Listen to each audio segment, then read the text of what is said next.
500,000 views on YouTube alone in the space of 14 days, pushed by both GRM Daily and Charlie Sloth. And yet my next guest still has time to come on my podcast. Trust me when I say 2019, this guy is going to be the most important artist out of the UK with his album that is coming up in April. I'm always humbled and privileged to be able to speak to him, and this is now the second time he has come on Topple Uncaged.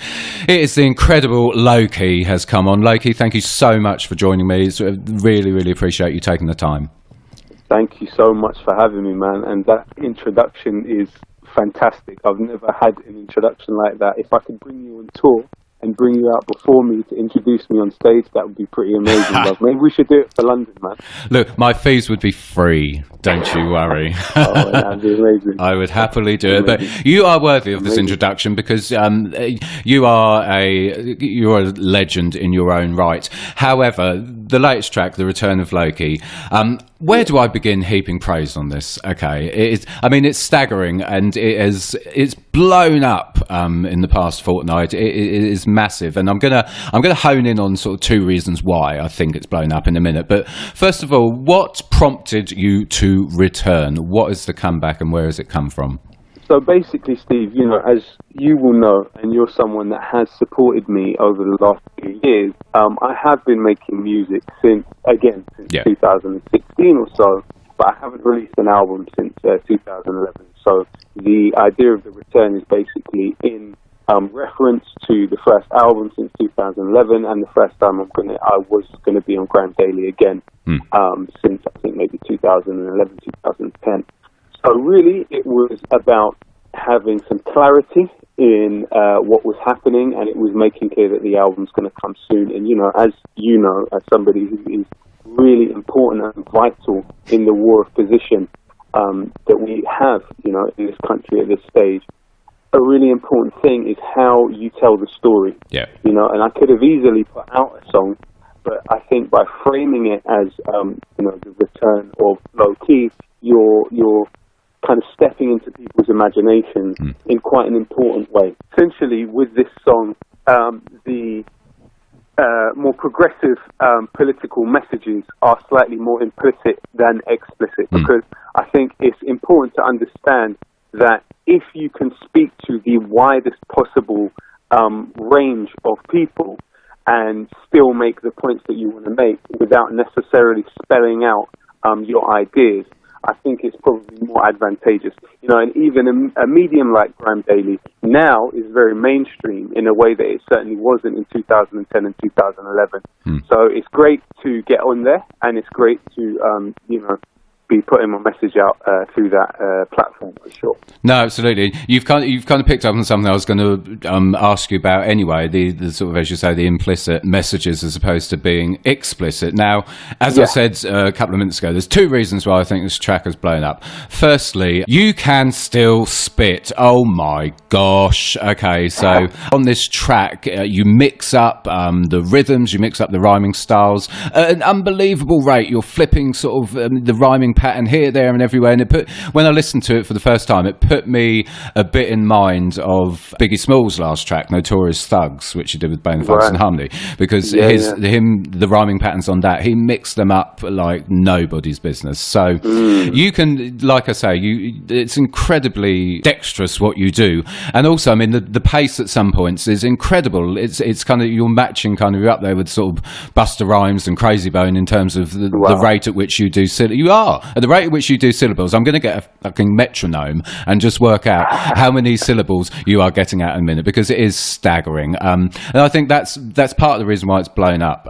However, the other reason, I think, is because what you've done so cleverly with the track, firstly, the video is very simplistic. However, that plays to the advantage of it, because what happens is then, as a viewer and a listener, you hone in on what you're saying and the message you're delivering. And that is perfect for what you're trying to get across. But secondly, you've also done a sort of very clever sort of genre mix-up, if you like, because the track has essentially got hip-hop sensibilities as such, but then you can hear there's elements of grime and drill in there, so it's bang up to date. It is like on point with how modern it is. I mean, as an artist, firstly, where did your rapping style come from? I've never asked you that before. I'm quite interested who influenced you as a rapper, but also musically as well. Where have you drawn this creativity from? Was there anyone, or are you literally just you? What I was going to say, Steve, is there's always, you've got to find a happy medium between style and substance. And I think that a lot of the stuff I was putting out before was heavy on substance, at least to me, but on style, I think it paid a little bit of a price. Okay. So when you're talking about the flow and stuff like that, it's actually quite hard to still actually be saying something that is worth people actually listening to. What are you actually communicating to people? And so it was a tough kind of job to try and make it sound good or stylistically be attractive to the ear, but then at the same time actually be saying something useful. The question you asked in terms of where my kind of early steps came from, I would say having Gil Scott-Heron play on the record player in the house when I was young was definitely something that influenced me. Particularly a song of his called "Did You Hear What They Said?" really connected with me, and it was the way in which the music was interacting with the Vietnam War, and he was kind of expressing despair with that gap between public feeling and political power. And that inspired me. And also it was the particular despair in the line where he says, did you hear what they said? Another brother there shot in the head to save his country. And the record player that I had was broken. So it relied on me to spin it round so it would kind of change in terms of the speed. And so I'd hear it and in different speeds, and it really connected with me. NWA also kind of, depending on who you are when hearing what I'm about to say, it will change what you perceive by what I mean. But NWA kind of radicalized me as well in a way. I obviously love Nas. I love Tupac as well. Ice Cube. Ice Cube had the song "A Bird in the Hand," and it was kind of a criticism of the first George Bush. But he did it in quite an implicit and clever, poetic way. So for me, as I've grown older, it's been trying to find ways that you can actually quantify the effect of these pieces of music on the political reality at the time. And it's quite hard to do, because on one hand, you look at it like, okay, it could be a reflection of reality at that time.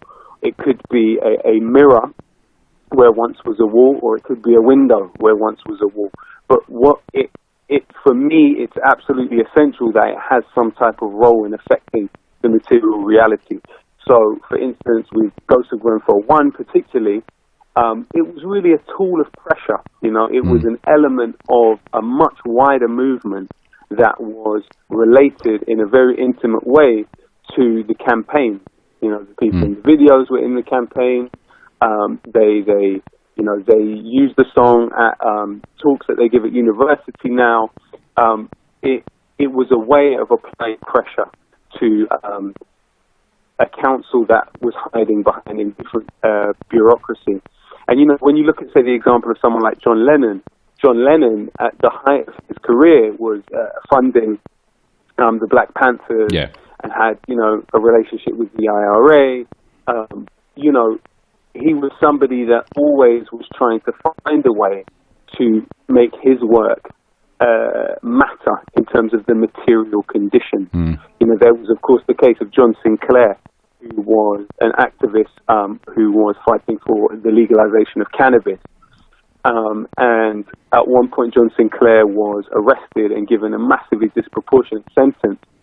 And John Lennon came out with this song, you know, "It Ain't Fair, John Sinclair, locked away for breathing air," or something like that. Yeah. And within days, John Sinclair was actually released from prison. You know, I looked at the example of someone like Paul Robeson, who really paid the price, actually, for his stance that he took, and was actually largely written out of history.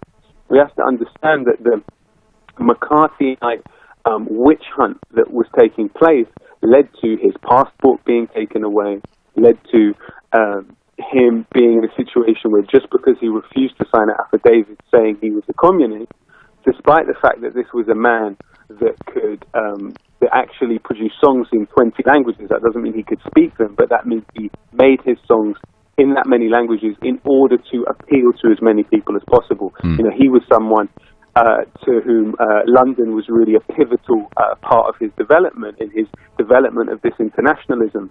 But the point was with Paul Robeson is he really paid the price. And for me, what inspired me about him was, despite the heights of fame that he reached, and let's not forget, you know, Paul Robeson was a trained lawyer, but he couldn't practice law because he was a black man. And when he became this massive film star, this massively famous singer, when he, for instance, went to Australia to do a tour, who was it that he had solidarity with? He went and sang a special performance to the people that were building the Sydney Opera House. You know, when he came to Wales, he made a film about miners and did a special performance for them there as well. So wherever he was, his understanding of his position was not that of, he didn't marry his interests to the ruling class in the way that many people do. And, you know, the Republican Party as well approached him while he was in London and actually tried to get him to go against Roosevelt's New Deal. And he understood at that time that Roosevelt's New Deal was massively important. Of course, it was important to what they called saving capitalism, but it was also important to giving people secure jobs, giving people security in their lives. You know, in a way, it was kind of like a compromise of capitalism at that time, because you had the alternative in the Soviet Union vying for support amongst workers in the United States. You know, we forget that at the end of the First World War, socialism was massively popular. You know, Eugene Debs was a candidate for president and ran as a socialist and got 1 million votes in the United States. So it was important for them to try and offset that alternative, really, to an economic model in the United States at that time. And so Paul Robeson, you know, played interesting roles at different points. But, you know, as we have seen since then, at best, a lot of musicians or famous people in general have served as courtiers and sycophants, the powerful. You know, we see, you know, with George Bush, you saw it get to the point where Pink even put out a song, you know, "Dear Mr. President, take a walk with me," and, you know, it was massively popular. And we see it the same under Trump. You know, he's unpopular, but neoliberalism is something that they still subscribe to, even if they don't really understand it, because they benefit from it. No, they absolutely. benefit from it as a situation. Whereas somebody like Paul Robeson, you know, even in a sort of contemporary example, and it's not related to music, but somebody like Ken Loach, has always been completely aware of what his role is. His role inside the circle that he now is in is as an insurgent.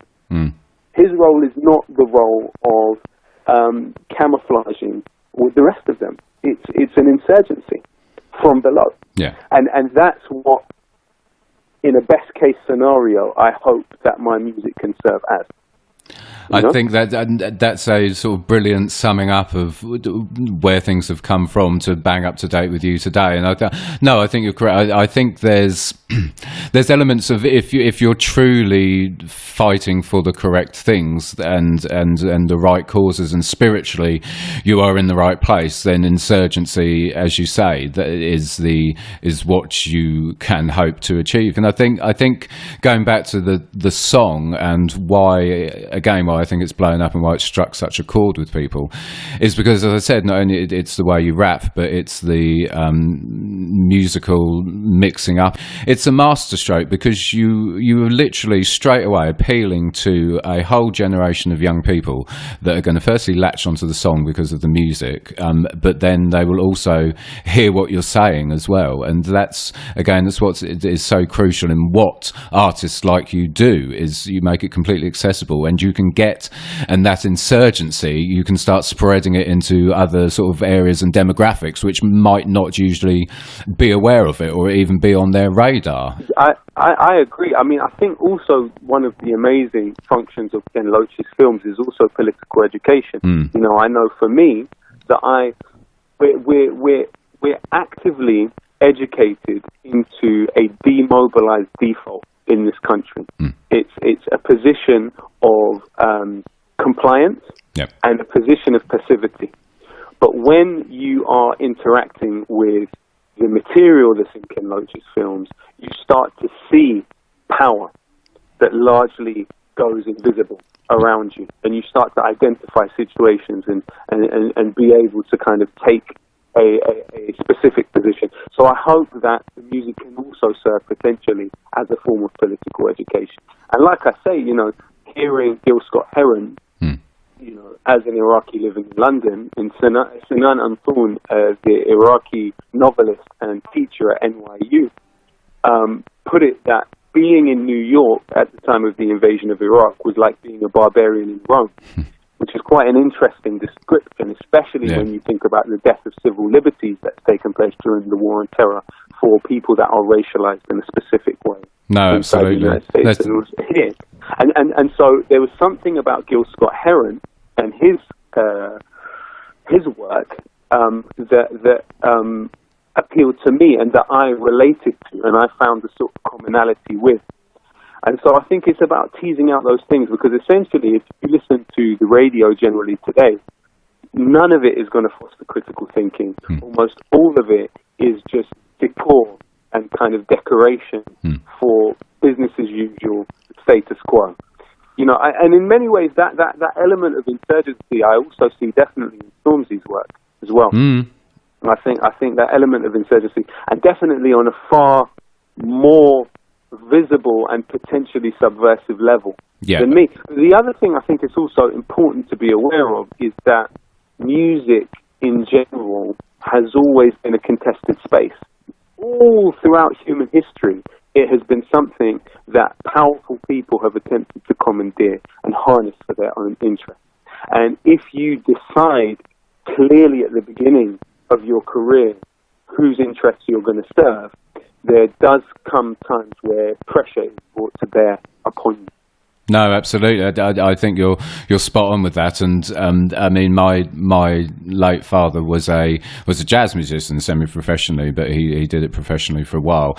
And I mean, if you look at the history of jazz, I mean, for me, that music is a perfect example of where, as you say, you had elements of insurgency within it, but then you also had the elements that were essentially had been violated by the system and the whims of the establishment, and had been taken over and used as I had Cali P on, the reggae artist, on the other day, and he said to me that essentially what we see now is the masses are fed nonsense. It's nonsensical what, especially in the music industry, what we're fed. And with the jazz genre and the sort of jazz movement, there was a lot of nonsense in that as well. So it's something which, as you say, it's not new either. It stretches back over time. There was another thing that I picked up on, which you just said, which I want to expand on a bit more.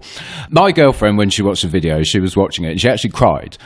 She won't mind me saying this. And why she cried and what she said was that people like you and people like me and people like her have essentially, her words were, we're proper fucking nobodies, that really, in all of this, who've kind of come from nowhere and have something to say, and some of us have been fortunate enough to have a platform to say that on, but otherwise we're from the bottom of all this. And it's very sort of telling with you and your career and the work you do, but also how you are represented by a lot of or have been represented by a lot of the mainstream press and the mainstream music industry. And there was a line in your song where you say, now the silence is broken. There's been a lot of attempts to sort of shut you down, silence you and quieten you because of the fact that your truth is a bit too real for the establishment. How do you keep bouncing back from that on a sort of professional but also a personal level? Keep bouncing back from essentially trying to be erased from the picture. Well, I think a big part of it is having mediums like the Canary actually amplifying what you do and what you say.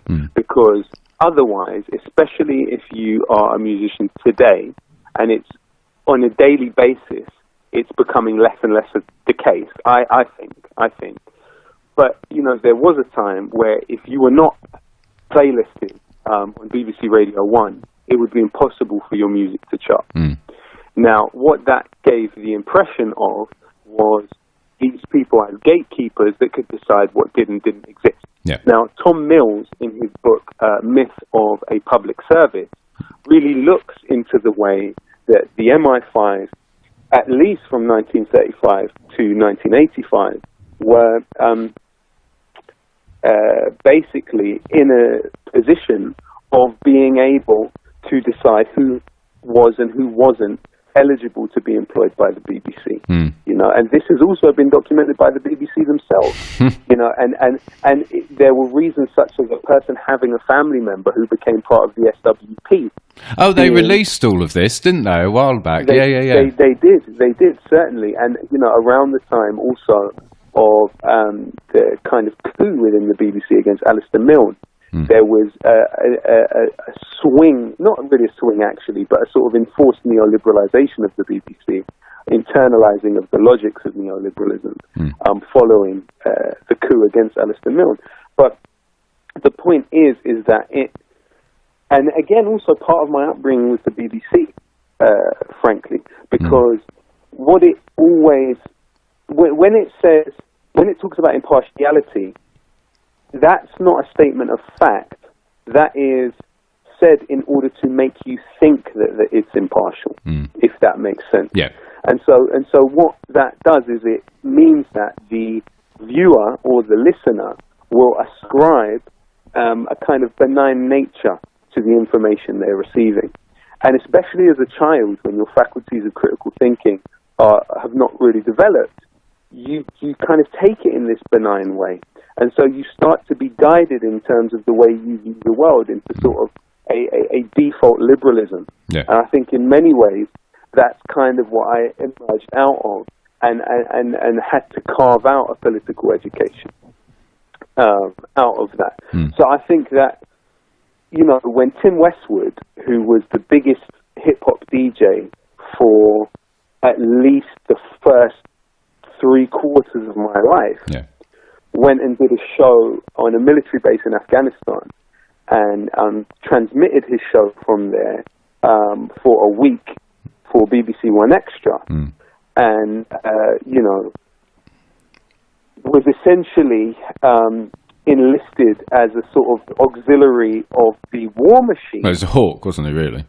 Well, then I was asked to go on Westwood, and I actually came out and published an article saying I'm refusing, and this is why I'm refusing, because the MOD are basically conspiring to try and sell the British Army to a certain demographic of people that they see as being represented by BBC One Extra listenership. Well, you do that, and that's not going to go completely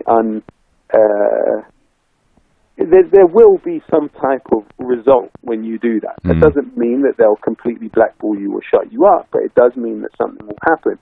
Then, in 2017, I do a Fire in the Booth, and I say, power to victims of globalized Cosa Nostra. Cosa Nostra.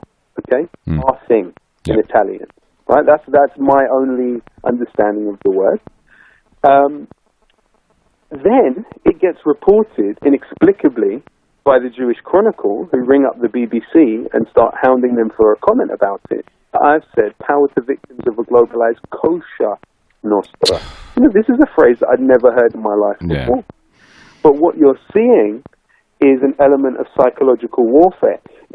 By the way, prior to me refusing to go on Westwood, I had actually been booked to go on Westwood on September the 11th, I think the year before.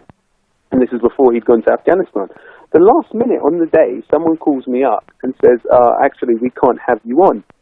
And starts making these excuses. I'm like, okay, no problem. Someone else that I know that works at the BBC calls me and says, yeah, it's because it was September the 11th. They thought that you were going to come on and say something controversial.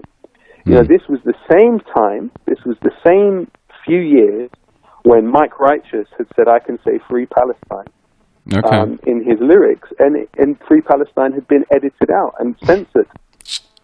This was the same time, and this was another kind of part of my political education in a sense, was seeing Tony Benn on BBC News having to literally force the broadcaster to allow him to read out the details of the DEC appeal for victims in Gaza, during Operation Carsled, which killed over 1,400 Palestinians. And to me, this was just extraordinary. Of course, Mark Thompson at that time was the Director General of the BBC. Yeah. And, this was believed to have had an influence, on the choice not to air the DEC appeal.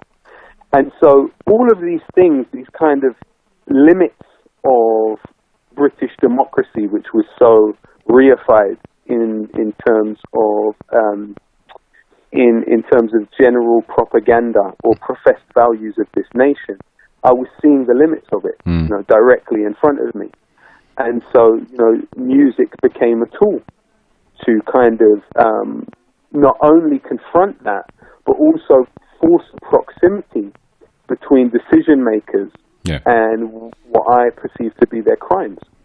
Because, when a society reaches the level of complexity that ours has, when supply chains are as distant as they are, the idea of designating responsibility and searching for accountability can become a really, really difficult task. And it can become a very long and drawn-out situation.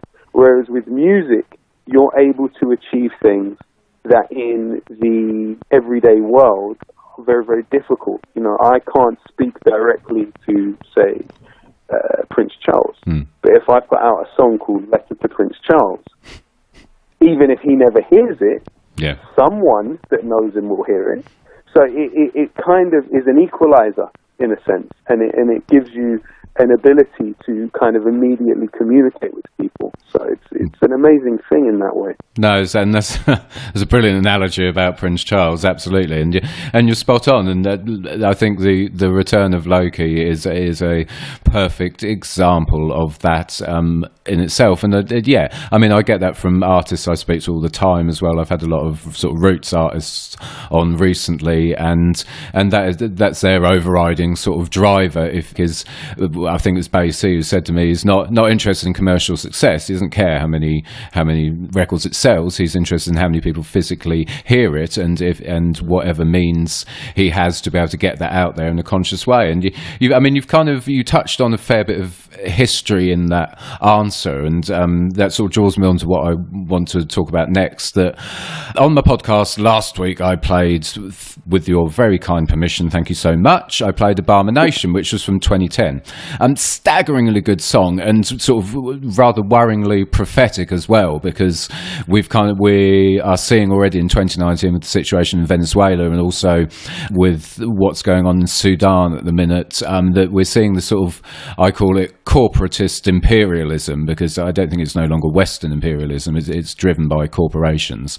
We're seeing a sort of ramping up of that at the minute, and your track from 2010 was very, very prophetic. I'm interested in your thoughts on whether, looking back at 2010 and looking at where we are now, whether you think politically and socially and also ecologically, whether we have regressed. Because for me, we are living in very, very, very dark times, and I think while there seems to be a sort of whole swathe of people across the world who are now woke, and there is a sort of conscious awakening in certain quarters and with certain groups of people, I think on the flip side of that, the unconscious people are becoming more and more unconscious. And I mean, do you think we're in a worse place than going back to 2010 when you recorded Abomination?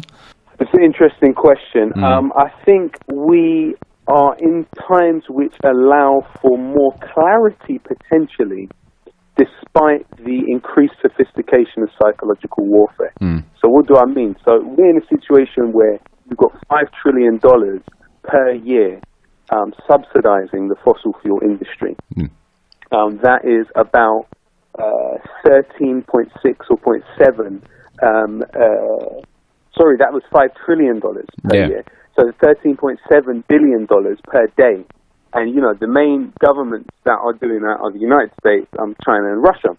Yeah. And the point is that in a situation like that, where 97% of climate scientists agree that fossil fuels are causing climate change, where NASA scientists are in agreement with that, when even the military, the U.S. military's own scientists, when let's not forget that the Pentagon is the biggest consumer of fossil fuels, are all in agreement that this situation is pushing us to the point of no return and is seriously dangerous to the prospect for continued human existence.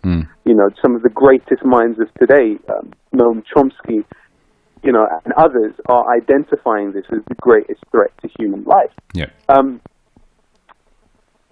We have, I would say, in Trump, the kind of embodiment of this system, the embodiment of corporate irresponsibility. It's naked now in a way that it wasn't under Obama. You know, it doesn't soothingly sing Al Green. It's not charming. No, you know, it's not diplomatic. It can't say a few words of your language. It doesn't pay lip service. No, it's absolutely naked in its position. You know, this is somebody who jokes about global warming. You know, this is somebody who, his whole way of ultimately demonizing people that were coming on the caravan to get to the United States across Latin America, of course, you know, massively destabilized by dictatorial coups led economically by people from the Chicago School of thought, Milton Friedman, and led by generals from the School of the Americas, as they call it, across Latin America. You know, these people are coming to a place where they have a better hope for life. Now, Trump said they're mixed in with Middle Easterners. You know, this was his trump card, in fact, to demonize them ultimately, that they are the perennial other in this clash of civilizations. So,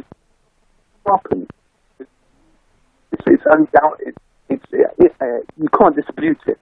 Also, the policy has sharpened. That doesn't mean that Obama was better. Say, you know, policy regarding Iran, regarding Cuba, regarding the climate. It was less harmful, but it was still bad, you know, essentially. And it was a lot smoother. He was a smoother criminal. Essentially. But now we have a lot more clarity in that regard. However, the tools of psychological manipulation of people are far more advanced. Now, if you look at the money being poured into think tanks that are creating the non-peer-reviewed, of course, studies which buttress a sort of pogrom-like thinking around Muslims, and clash of civilization type of thinking around Muslims, the attribution of irrationality to Muslims. This is an obfuscation industry to take people's minds away from the grievances they have with the economic system. Yeah. So you saw Nick Griffin, actually, of all people, come out in 2013, I think it was, and the interview is publicly available on YouTube. It's Nick Griffin, the leader of the BNP. Now, he said, and he claimed, that before the financial crash, he was approached by elements from the United States who said to him, if you stop speaking about the financial system and concentrate all of your attention on Muslims, then we will fund you and back you. Now, it's Nick Griffin's assertion that Tommy Robinson accepted this money. Okay. And he didn't, right? And so for that reason, he calls Tommy Robinson a traitor. This was at that point. It's quite interesting, especially when you look at the amount of money that's coming from the Koch brothers. If you look at this sort of marriage of fossil fuel interests, arms companies, and Islamophobic sentiment, and the way that's being stoked constantly, because it provides people with a constant scapegoat and perennial outsider. Yeah. And so I think, to me, I feel that at this stage, they view it as the ultimate election winner.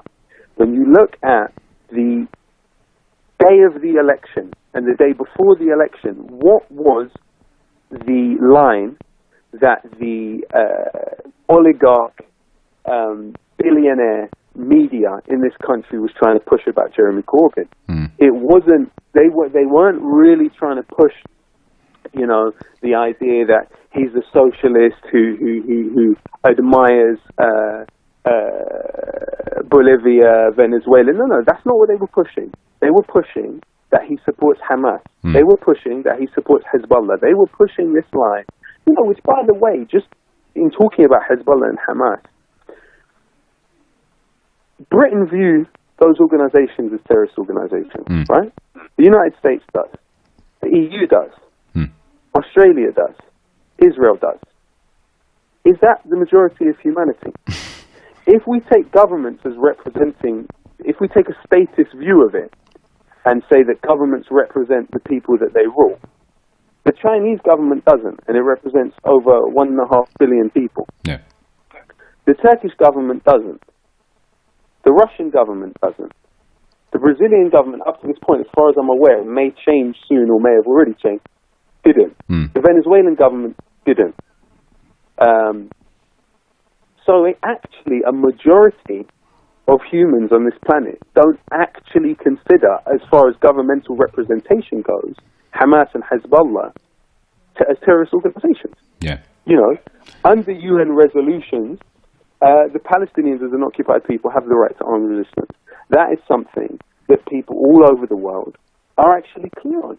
It's just a small select few governments that are powerful at this stage in history that designate those groups as terrorist organizations. It's upon that basis that, drawing the proximity between Jeremy Corbyn and what is seen as the ultimate evil, which is Muslim murder, you know, not forgetting the fact that your chances of dying in a terrorist attack in this country are 1 in 16 million. Okay? Who is it that these same forces of psychological warfare have been able to convince you are potential rapists and killers? And if we actually deconstruct that study that the entire mainstream media accepted uncritically, that 84% of grooming gang cases were Pakistani men. Oh, yeah. To actually look at that study, its source was around 58 cases over a 12-year period. Yeah, I remember that. Okay.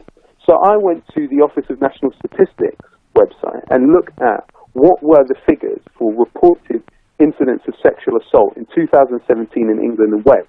Okay? What would you estimate it would be? 8,000-9,000, maybe? Well, this is going to blow your mind, as it blew mine as well.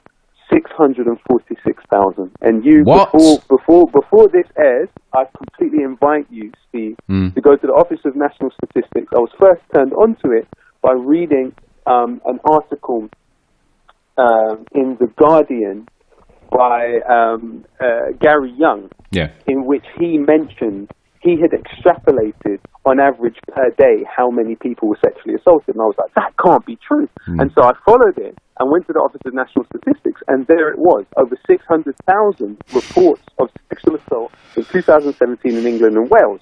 So then I thought about it even deeper, and I thought, okay, say you were to take that figure and try and project it across 12 years, okay, just as a rough estimate of how many sexual assaults we could possibly be talking about. I mean, even if you were to do it a kind of a modest, you're talking in the millions. Yeah. A conservative estimate in the millions over 12 years, sexual assaults. From that, you're going to take 58 cases and extrapolate from that the 84%. And by the way, grooming gang is not even a legal category. It's a media constructed way of defining crime.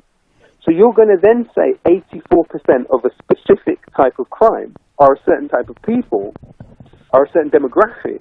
And then when you look at the fact that under Schedule 7 Terrorism Act, you're 150 times more likely to be stopped if you're a Pakistani man. If you look at the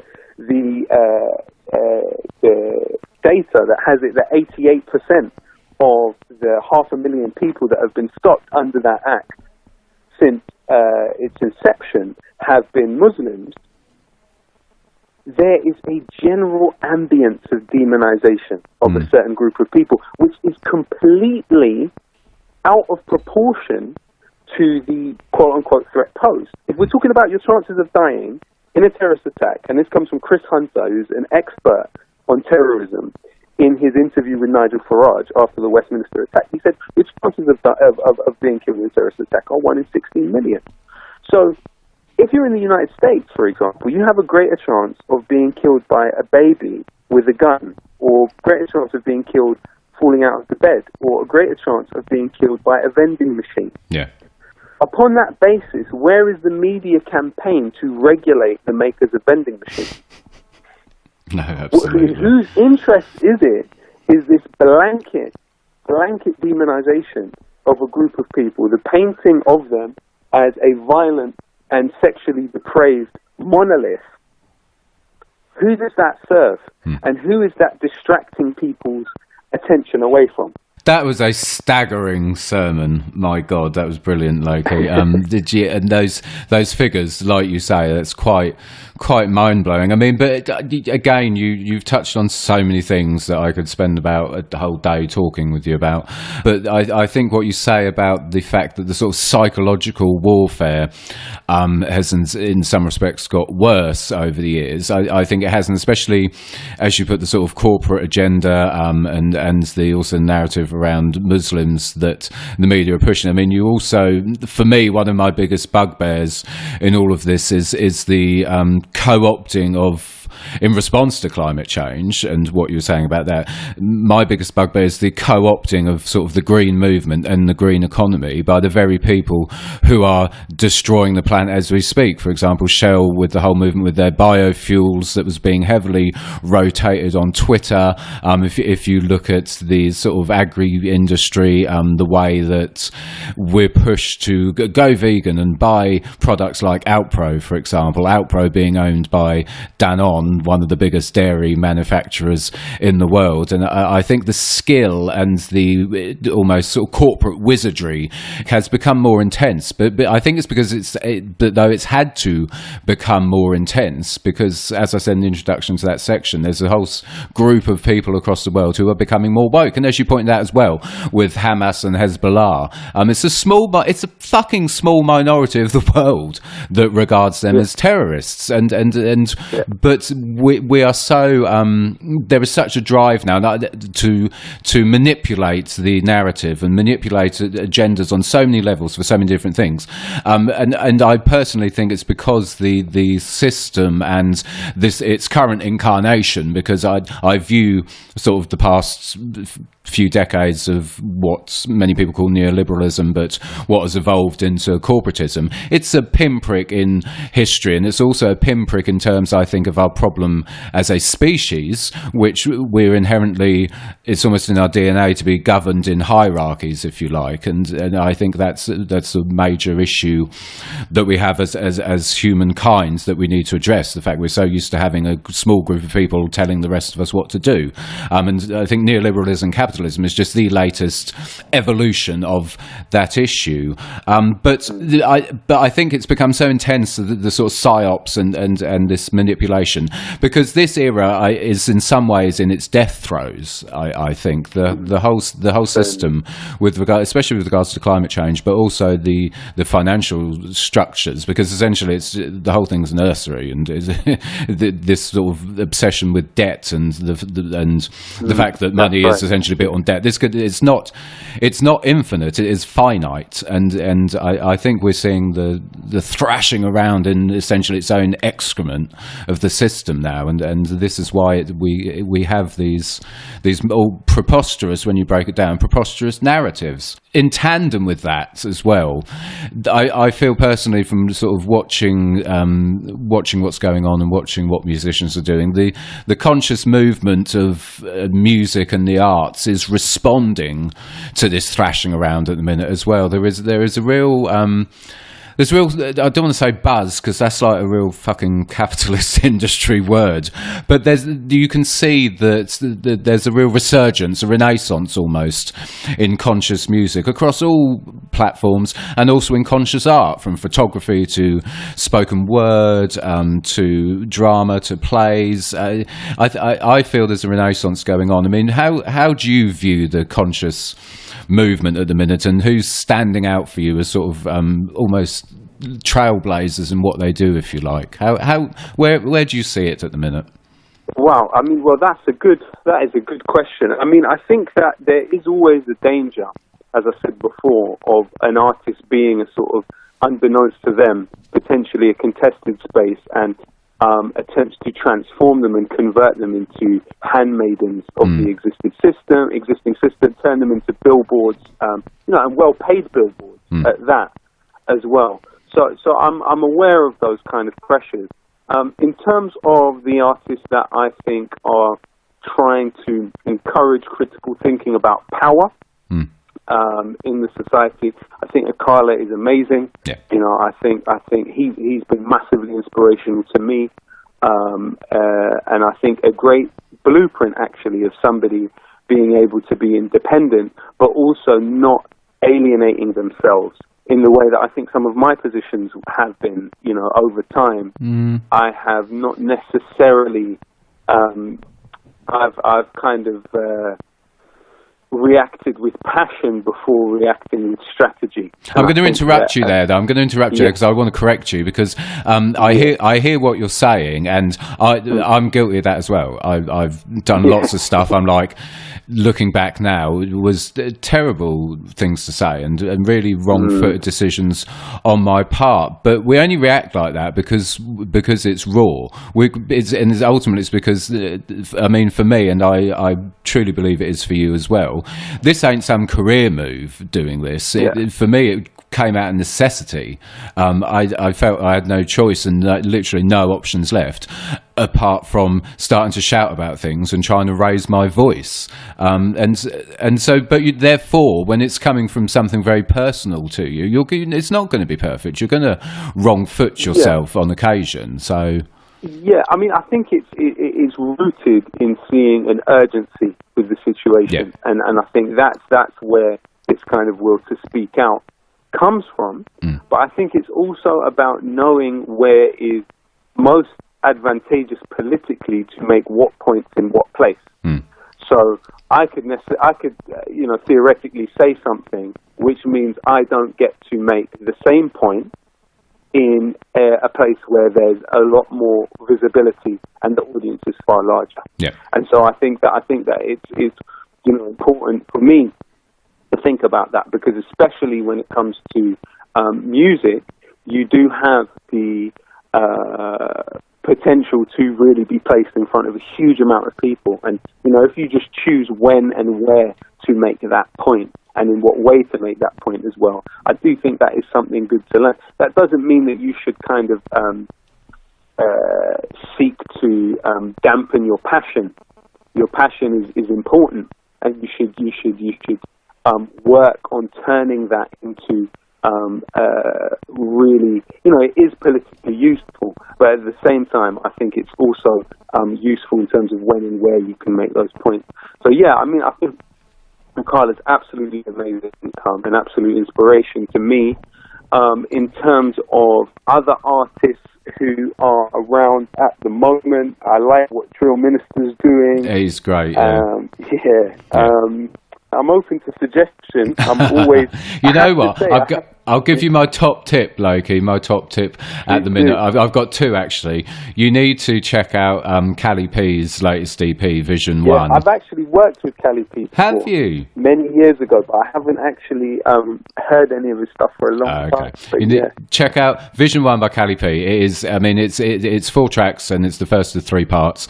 It's absolutely staggering because what he's done it's masterful. He's taken sort of reggae. He's taken the bubble pattern and that sort of goes throughout the 4 tracks. He's then taken a bit of hip hop, but the overriding thrust of it's trap.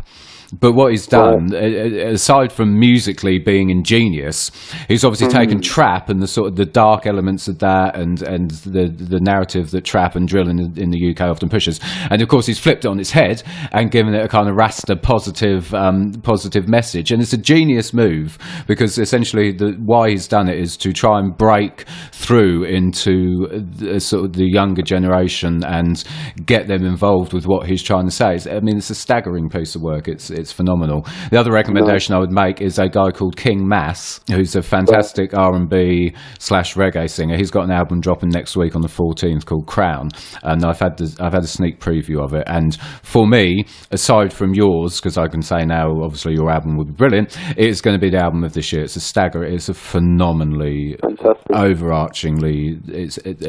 I was lost for words interviewing him. It's a staggering album. But Cali P Vision One is my top tip on what's going on consciously at the minute. It's absolutely amazing. Beautiful. I'm going to check it out. You should do. Speaking of your album, so to start wrapping this up a bit, what can we expect? Because the album's dropping in April, isn't it? That's correct. Yeah. Yes, that's correct. What's on the cards? What are we looking at? How is it shaping up for you?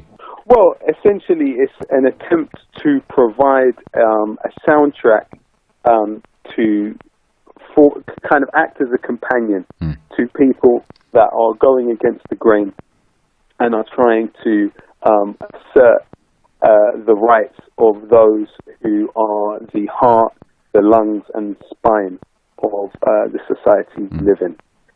Against the interests of the 1%. That's what we're trying to do, really, with this album, and give people not only solace in their moments of difficulty, but also something which can mobilize people. For me, my music has to serve as a sort of a mobilizer, essentially. So that's the aim, really, with this album. That sounds absolutely fantastic, and I'm confident in saying now it will probably be the one of, if not the album of the year, I'm sure. Loki, it's such a pleasure to have. It's such a pleasure to have you on. I mean, again, my girlfriend sort of summed you up really. She summed you up when she said that essentially what you're doing is you can see how raw and how real it is, and yet you just have not changed a bit over the past decade. I mean, and you are literally keeping it so real, and that is what is so inspiring about you, because when you listen to your music and when you listen to you speaking, it's just something switches on. There's something about you, I don't know what it is, that you just can't pin you down properly, but you are just an inspiration. Every time I speak to you, it's just exciting, and it's always a pleasure, and you're so measured, and you have such a photographic memory when it comes to political events of the past few years. It's just, you are a absolute superstar, but I wouldn't want you to be a superstar, because you'd be a fucking capitalist then, and that would be a major issue. But also, I just wanted to say thank you so much, and thank you for your consistency, because I found, and also I wanted to big up Potent Whisper as well. Thank you. Yeah. I feel bad that I didn't mention him just now, because, and I want to talk about the way in which the work that you do, and it's something that Potent Whisper actually makes the point of saying is that what he serves as is a translator. So he's taking the work that academics do and also the work that journalists such as yourself do and turns it into a form in a way of kind of entertainment, shall we say, in order for people to get with it. And he's fantastic, he's amazing. But I just wanted to thank you for your consistency, man, because while you're working day in and day out to try and give people a perspective which actually corresponds to reality rather than a perspective which corresponds to what billionaires want them to think, that is really it's admirable, number one, but it's so important. It's so important, and it gives us it enriches the vocabulary of our dissent, and it gives us the knowledge base that can buttress what it is that we're trying to do. So, big up to you, man, always, 1,000,000%. And yeah, man, we could speak all day, I'm sure. I know. Sure. I'm always humbled. Thank you so much. And good call. Good call. Giving a shout out to Potent Whisper. Yeah, absolutely. He's a legend as well. He's a very talented guy. And again, like yourself, he gets it because he's fucking been there. So he's he's a legend. Loki, thank you so much for coming on, and I'm booking you now for April when the album drops. And yes, if you want me to introduce you on the London stage, then of course that would be for free. That would be mad. Thank you, Russ. That would be mad. Loki, thank you so much. Thank you, Russ. Thank you so much, man.